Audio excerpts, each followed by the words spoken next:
Hey everyone, James here from Fit Strategy, and today I'm going to show you how to bench press using a power cage. Using a power cage lets you lift heavy weight without having a spotter, so if you go to the gym and you don't have someone to spot you, you can use a cage and the cage itself will act as a spotter. Sometimes a power cage is called a power rack, same thing. So the first step when benching in a power cage is to set the height of the spotter bars. These are the spotter bars that run along the side of the cage here.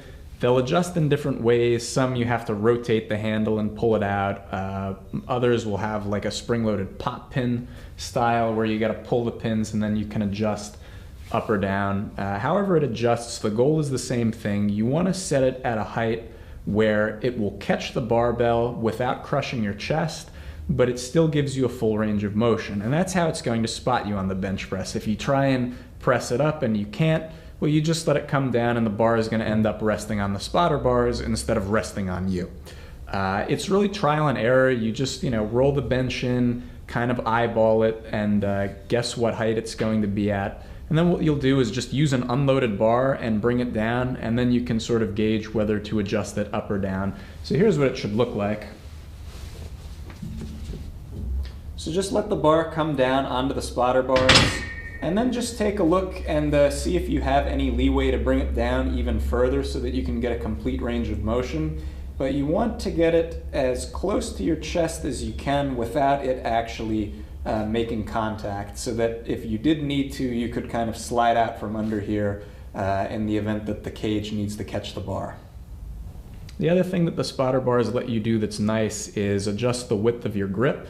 If you're training for maximal strength and athletic performance, I always recommend that your forearms are parallel to each other at the lowest point in the lift.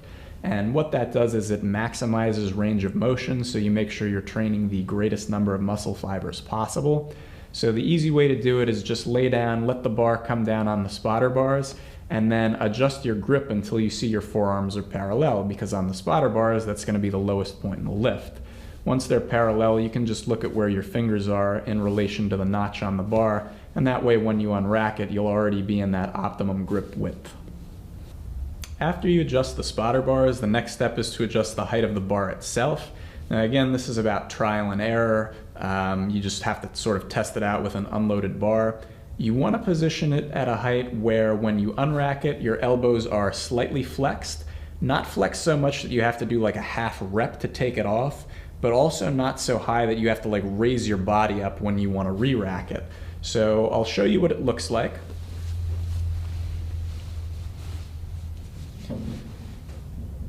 This is about the maximum amount of elbow flexion you want, and that's probably about optimal right there. Up here is going to be too high. And again, where you fall in that range is just going to depend on the spacing of the holes on the power cage. This particular power cage has pretty wide spacing, which is why I'm kind of at the lower region of that range. Cages at your gym are probably going to have a lot more adjustability, so you'll be able to get closer to that optimal elbow angle. Just a reminder that when you unrack the bar, you start with it directly above your eyes, and after you've lifted it off, you then move it directly over your chest and perform the exercise. Once you've adjusted the spotter bars and the height of the bar itself, most cages have numbers that correspond to each hole, and what you should do is just make note of where everything is.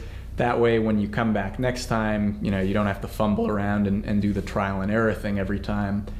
If you're working at home and you have a cage that doesn't have numbers like this one, you can just use like a Sharpie or a ballpoint pen and make marks where they should go. Thanks for watching, everyone. I hope the video was helpful for you. Please remember to subscribe for weekly videos, and for daily tips on fitness, nutrition, and health, please like Fit Strategy on Facebook and follow us on Twitter. Thanks.